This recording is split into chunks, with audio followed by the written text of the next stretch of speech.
It's summertime here in Lewiston, Niagara. Yes. And you know what? We'll do a full-blown minute on this soon, but just to give you a little mention, Vacation Bible School's coming up August 13th to 16th.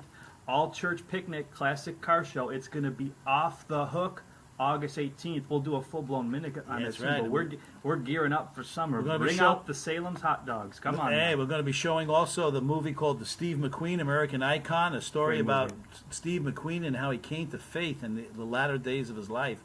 Powerful story and wonderful, so exciting. So stay tuned to Future Mitch. And hey, give us a call. Come to our website.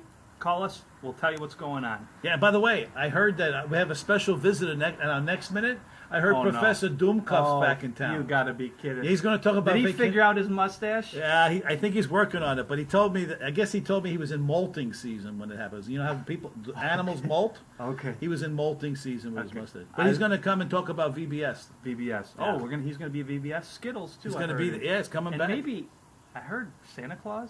Oh, I don't know like about a Christmas theme. Okay, more to come. Yeah. All right, so now on to other serious things. No 3-minute challenge today. That was just a 1-week thing. We tried it for fun. You guys are flexible, right? You enjoyed listening. Metaphorical minute. Metaphorical minute. That was just kind of a fun thing. But back to all seriousness. Last week we looked at the judgment on the religious system. Now we're looking at Babylon. We'll take it away. Yeah, chapter 17, we talked about the destruction, the beginning of the religious side of Babylon, this mystery religions that all the way goes back to the Tower of Babel and how it has affected false religions all the way through to this day and even into the future. Chapter 18 continues, but this is the destruction of Babylon in reference to its political and economic influence on the world. There's a lot of debate. You can go on YouTube videos to talk about what this Babylon is, a physical city. For example, during the time of John, the Roman Empire, and even Peter in chapter 5, I think verse 13, makes an allusion, or someone says he coded and said that Rome was Babylon. And so the point is, we don't know. There's a lot of talk about, will Babylon be rebuilt? Saddam Hussein was trying to rebuild it. Neom city. And we talked last week about the city called Neom. The Saudi prince is building a city that's going to be, I forget how many square miles. It's going to be up in the Persian Gulf, right below Israel. It's going to be a mega city, a megalopolis. And so that could be a possible thing that they're beginning to start building. Some have actually said, well, if there's an Islamic rise and an Islamic revolution, some believe it's Mecca. But whatever it is, I believe in this passage, whatever it is, it's on the coast.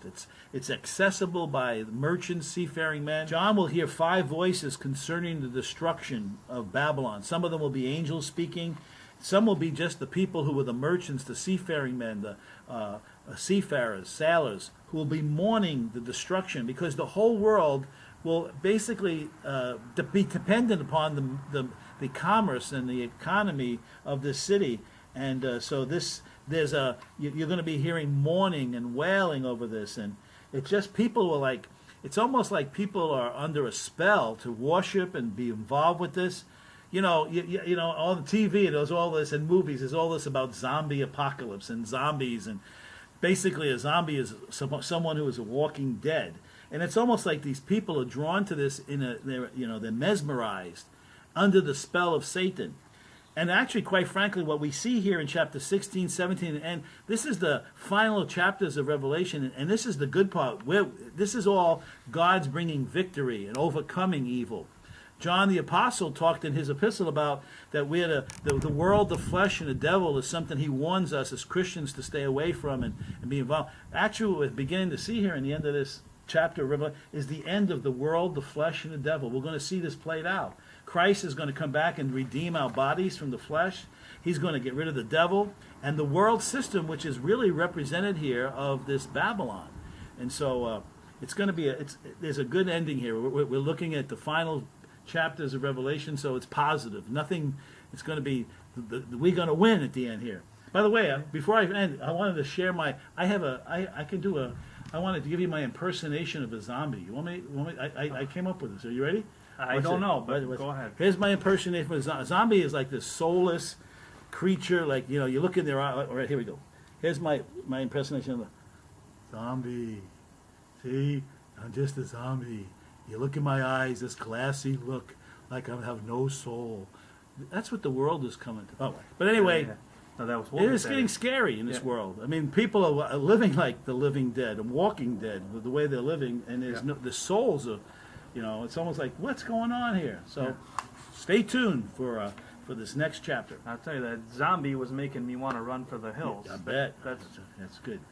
Well, anyway, folks, there it is, and we'll see you next Metaphorical Minute.